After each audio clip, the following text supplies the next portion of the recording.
Bonjour à tous, bonjour à toutes, bonjour chers amis, chers coachés, chers stagiaires et chers amis de Facebook et de la LDA. Voici une vidéo, la 6e vidéo sur la roue de Hudson, ou qu'on appelle aussi le cycle de Hudson.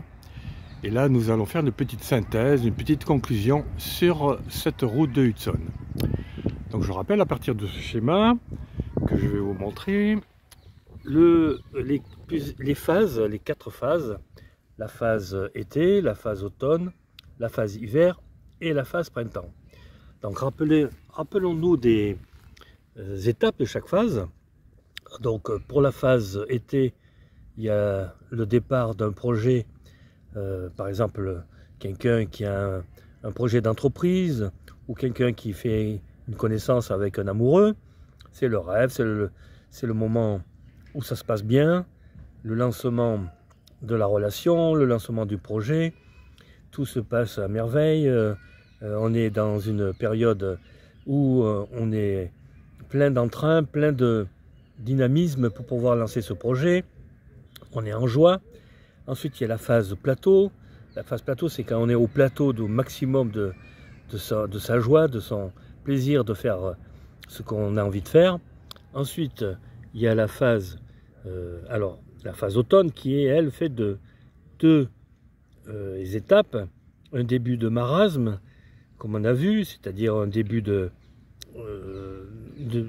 moment où les choses deviennent difficiles, où on s'aperçoit qu'il y a des problèmes, des conflits, si c'est avec des personnes, des problèmes de contraintes à l'intérieur d'un projet, ou de menaces à l'extérieur du projet.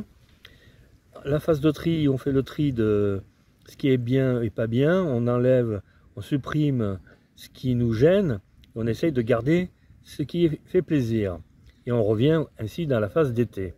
Donc on fait un cycle qu'on appelle le changement de niveau 1, qui est le passage de été-automne, été-automne, été-automne. Ça peut durer un certain moment, même pour beaucoup ça peut durer des années et des années. Pour certains, ça dépend si c'est des petits projets ou des relations compliquées, ça peut durer quelques mois, quelques semestres, quelques années, quelques trimestres, ça dépend du projet et des relations que l'on met en place. Ensuite arrive, pour certains, la phase d'hiver, c'est la phase où on est dans le repli, où le projet ne marche plus, on en a marre du projet, on fait un rejet du projet, où on est déçu, on perd le sens des choses. Au niveau des relations, c'est la période où les conflits sont au maximum, on n'a plus envie de voir la personne, il y a eu des manipulations, voire des disputes, voire des violences, et on est en phase de deuil de ce qui s'est passé et de cocooning. Alors j'ai mis le deuil dans l'hiver, mais on peut la mettre aussi dans la partie automne. Alors le cocooning, c'est la phase où on se cherche, on doit retrouver soi-même, c'est une période importante pour se retrouver soi, et une fois qu'on a passé cette période difficile, où on est dans des sentiments très complexes, style tristesse, peur, angoisse, déplaisir, dégoût, etc. Eh bien on va avoir cette période plus ou moins longue selon qu'on est coaché ou pas coaché, qu'on est suivi ou pas suivi, accompagné ou pas accompagné. Et à ce moment-là, si on est accompagné, on va pouvoir passer à la phase printemps, qui est la phase où un renouveau arrive, où on se retrouve avec soi-même, mais de façon positive cette fois, et on fait une certaine expérimentation. D'abord, il y a un renouveau de soi, on travaille sur renouveau, une expérimentation, on teste des nouveaux objectifs, des nouvelles actions, pour passer à la phase qu'on appelle été. Donc ça peut durer comme ça un certain temps, ce cycle, et il peut recommencer avec d'autres objectifs, avec d'autres actions, avec d'autres plans d'actions, et ça peut être très positif. Alors ce que je voulais dire pour cette conclusion sur ce cycle, alors plusieurs choses, c'est que le cycle d'Hudson n'est pas unique dans un instant T de sa vie. À un instant T de sa vie, on peut avoir plusieurs cycles. Par exemple, on peut être en été sur le plan amoureux, mais en hiver sur le plan de la gestion de ses activités professionnelles, ou on peut être au printemps sur le plan de la santé, etc. Donc on peut avoir plusieurs cycles en même temps, selon que l'on utilise telle activité ou telle relation. Hein, si c'est des activités professionnelles, des activités personnelles, de loisirs, si c'est par rapport à la santé de soi, par rapport à la santé de ses enfants, par rapport aux amis. Avec certains amis, on est dans une certaine phase du cycle, avec d'autres amis, on est dans d'autres phases du cycle. C'est aussi dans le couple et dans la vie familiale, on peut être dans un cycle, un certain niveau de cycle avec ses parents et dans un autre niveau de cycle avec ses enfants ou sa tante ou sa sœur, son frère, etc. Donc vous voyez, le cycle d'Hudson, on peut en avoir plusieurs dans un même moment. Et en plus de ça, on change de phase au cours de la vie, puisque c'est un cycle, donc on passe de hiver par exemple à printemps, puis après de printemps à été, de été à automne. À d'autres moments, on est dans l'automne, on passe à l'été, automne-été, automne-été, etc. Ça veut dire qu'il est intéressant de vérifier où c'est que l'on se trouve dans telle partie de sa vie et dans tel élément de sa vie. Ensuite, deuxième chose, c'est de prévoir que l'on va passer d'une phase à l'autre. Donc de ne pas se contenter de voir qu'une phase. Lorsqu'on est dans une phase, on ne voit que celle-là, mais il faut être capable de prévoir une autre, qu'on va passer dans une autre phase. Si on est en phase été, ben, il faut prévoir qu'on va aller vers la phase automne. C'est inéluctable.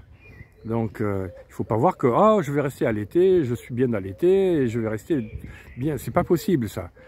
Ça veut dire qu'on manque de réalisme et qu'on manque de savoir prévoir les choses. Donc il est important de pouvoir vérifier dans quelle phase on est et dans laquelle on va passer. Hein? Si on est en phase hiver, il ne faut pas rester dans l'hiver, il faut passer dans le printemps. Et pour ça, si on prend un coach, on va pouvoir aller plus vite vers des nouveaux projets, des nouveaux objectifs. Et pas rester passif, sinon on va finir par être dans le burn-out et avoir une vie de tristesse, une vie de basse énergie, et on va se plaindre tout le temps et on va finir par être dans une morbidité excessive.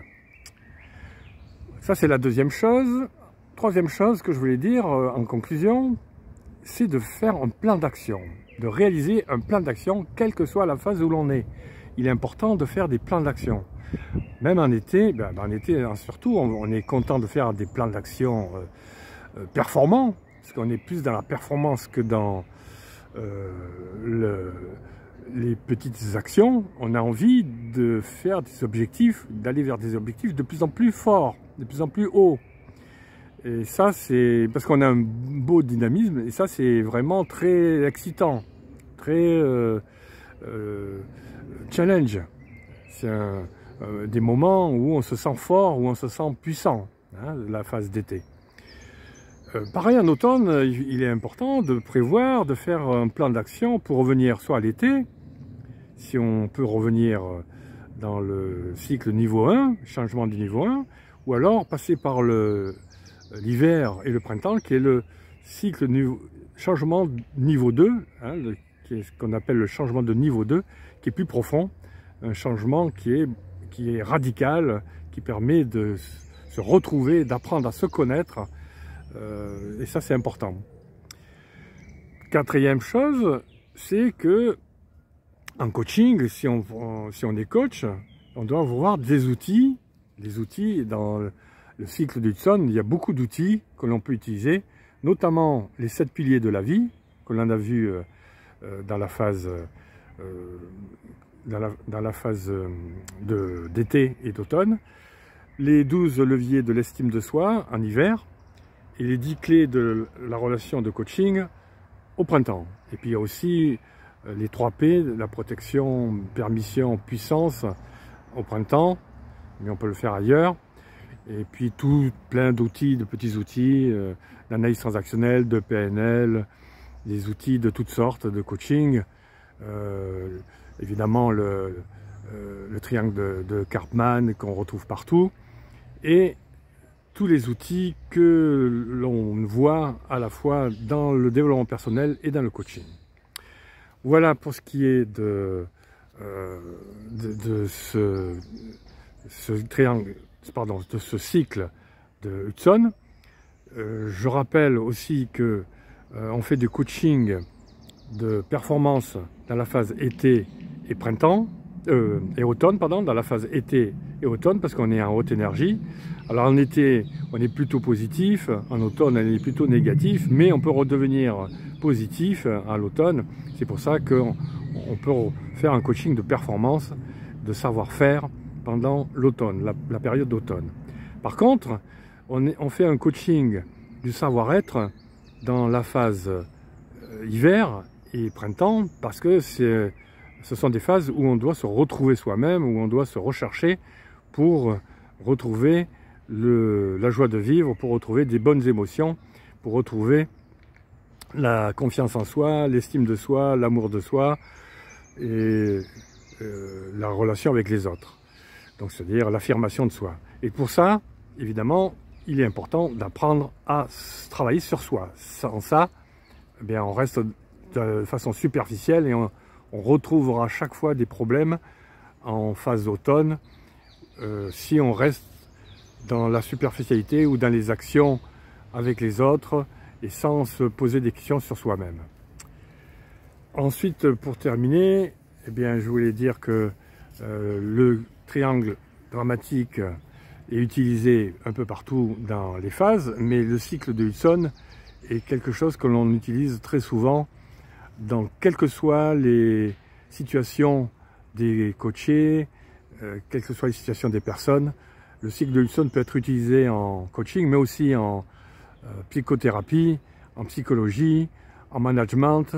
Dans beaucoup de domaines, le cycle de Hudson est utilisable. Voilà, j'ai terminé pour ce qui est de ce cycle, de cette roue de Hudson. Je vous souhaite une bonne journée si c'est le jour pour vous, une bonne soirée si c'est le soir pour vous, et une bonne nuit si c'est la nuit pour vous. A très bientôt pour une autre saga. C'était Swan Louis Truong.